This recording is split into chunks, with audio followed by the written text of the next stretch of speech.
우리가 영어로 하면 민족, 그럼 민족이 네이션이고 민족주의가 내셔널리즘인데 우리가 번역할 때 그걸 민족주의로 번역하지만 사실은 북한의 철학사전에 보면 그렇게 정의하지 않습니다. 네이션은 국가와 민족의 포괄적 개념이라고 정의하거든요. 그게 맞거든요, 사실은. 근데 왜 우리는 네이션을 민족을 국가라는 개념이 없이 민족으로만 이해할까요? 민족은 아까 말했지만 원래 그 개념은 중국도 민족명 할 때는 혈연을 강조하는 부분은 맞거든요. 원래 뜻이. 그런데 우리가 그렇게 된 이유는 바로 나라를 잃었기 때문에 그렇죠. 그러니까 우리 민족 개념이 들어온 건 1900년도, 1906년 이때부터 들어왔는데 우리나라에 소개된 게 들어왔는데 그때 이제 우리가 나라를 잃었지 않습니까? 그러니까 네이션이라는 개념이 이게 혈통 개념, 혈연 개념만 남아있고 이 국가라는 개념이 이제 없어져 버린 거죠. 그래서 사실은 내셔널리즘과 민족주의는 같은 게 아닙니다. 내셔널리즘이 조금 더 포괄적인 개념이고 서구적 개념이죠.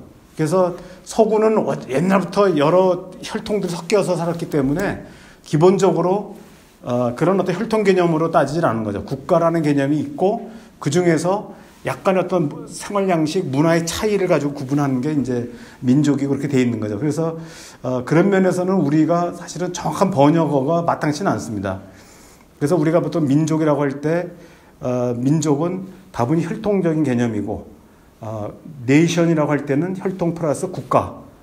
그 스테이트라고 하는 것은 이제 완전히 그냥 국가의 제도적인 측면을 가리킬 때 스테이트고 네이션이라고 하는 것은 이런 틀과 국민의 어떤 국민으로 번역되기도 하죠. 그 네이션이라는 거는. 그래서 국민이라는 개념은 거기 살고 있는 사람들하고 틀까지 포함한 개념입니다. 그래서 이게 사실은 이게 우리가 이 언어의 혼란 때문에 오해도 있고 지금 이제 그 젊은 사람들이 민족 개념을 배척한다. 그런데 이 이유가 뭐냐면 서구의 영향을 받아가지고 서구의 민족주의라고 할 때 개념은 뭐냐면 사실은 이게 우리 어떤 고유한 혈통 이거는 그런 개념이 아니거든요. 어떤 집단적인 그 국가별 이런 거를 강조하다 보니까 지금 이제 그 일종의 뭐랄까요. 뭐라 그러죠? 진고이즘이라고 그러나요? 그 어떤 아주 배타적 민족주의라는 개념으로 지금 이해하고 있거든요. 민족주의라는. 그러다 보니까 이게 잘못, 용어상의 문제 때문에 많은 데 서양에서, 그러니까 미국에서 공부한 학자들은 내셔널리즘은 나쁜 거다 이렇게 얘기를 한단 말이에요. 근데 우리가 생각하는 민족주의는 그게 아니거든요.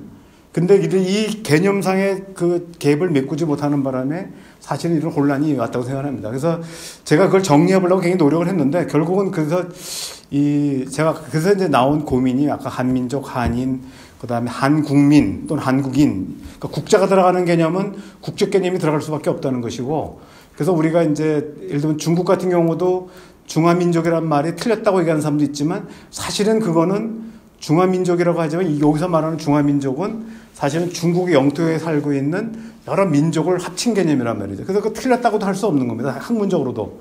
그리고 이 사람들이 또 민족이라고 쓸 때는 민족명은 아까 말한 우리 혈연적 개념, 에스닉 그룹이라는 개념을 또 쓰거든요.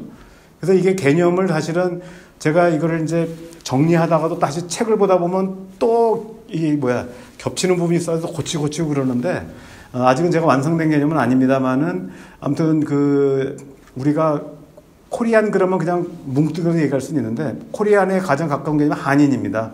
그래서 한민족 그리고 아까 말씀드렸던 이제 민족 개념 쓸 때 네이션과의 차이 이런 것들이 되기 때문에 제가 이제 좀 죄송하게 생각하는 거는 한 칼에 딱 정리했으면 좋겠는데 아직도 이게 학자들 글을 봐도 서로 다른 용어를 가지고 싸우는 이유가 사실은 다른 내용 가지고 하는 것이 아니라 용어 차이 때문에 싸우는 경우도 굉장히 많습니다. 그래서 그런 것들은 우리가 좀 더 보완해 나가야 되지 않을까 생각합니다.